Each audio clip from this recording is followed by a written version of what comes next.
Now, this is the unit 5, listen and learn.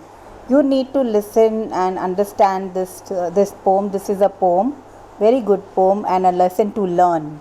Here what it is written: what rules should we follow when we walk on the road or in public places? Definitely when we walk on the road, we should be very careful. We should always walk on the left hand side of the road.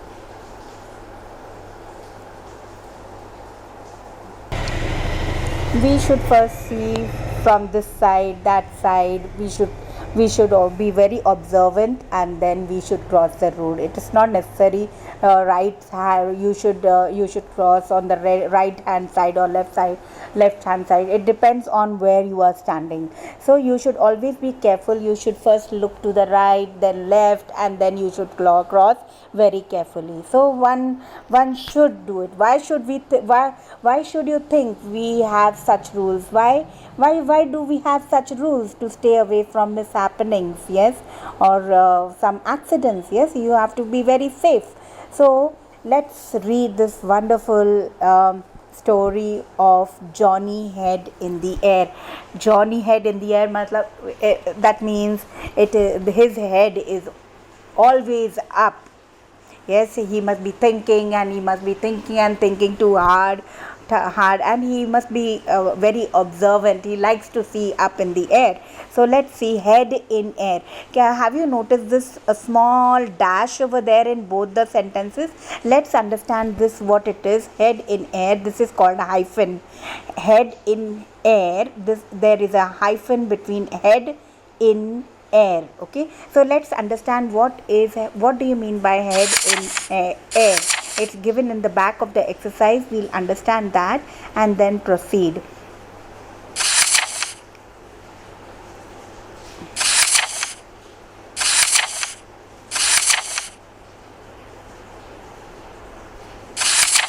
Here, this is the story of the Jony head in air. The grandfather is 62 years old. Now there we use hyphen to join some compound words. This is because of the compound words.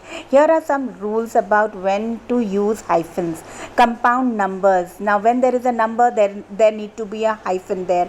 They are written with hyphens.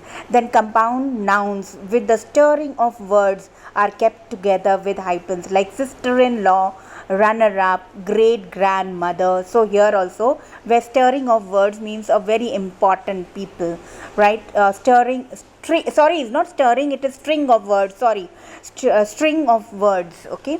Then compound adjectives that comes before nouns are usually written with hyphens. 12 years old children. 12-year-old children. Here again there is a hyphen. You need to know that after this there needs to be a hyphen in between. So long-haired dog. Long-haired, you need a hyphen over there. Eye-catching, design, well-aired room. So some prefixes are usually written with hyphens. Remember, a prefix is a letter or a group of letters that is added to the beginning of some words to form new words. Ex-student, ex-teacher, anti-social, anti-slavery. Compound words formed with dash, with hyphen, like, friendly, looking, sensitive, sounding, are usually hyphenated. Owl-like, case sensitive, then environmental friendly, strange sounding, good looking, foreign sounding, right? Then here is the exercise. Based on that explanation, you need to do this. Okay, so I will talk to you when we are in the class. Let us continue with our explanation of the poem. It is a very nice poem, and one should learn from this, that you should look straight and walk instead of thinking and hanging the hair up in the head up in the sky. It is better to look straight and walk, right? What is wrong with this? Okay. As he trudged along to school, it was always Jony's rule to be looking at the sky and the clouds that floated by. School, rule, sky, buy. Here are rhyming words, yes, at the end of the sentences. As he trudged along to school, on the way to school, it was always Johnny's rule to be looking at the sky and the clouds that floated by. But what just before him lay in his way, lay way. Johnny never thought about, so that everyone cried out, "Look, a little Johnny there, little Johnny head in air." Running just in Johnny's way came a little dog one day.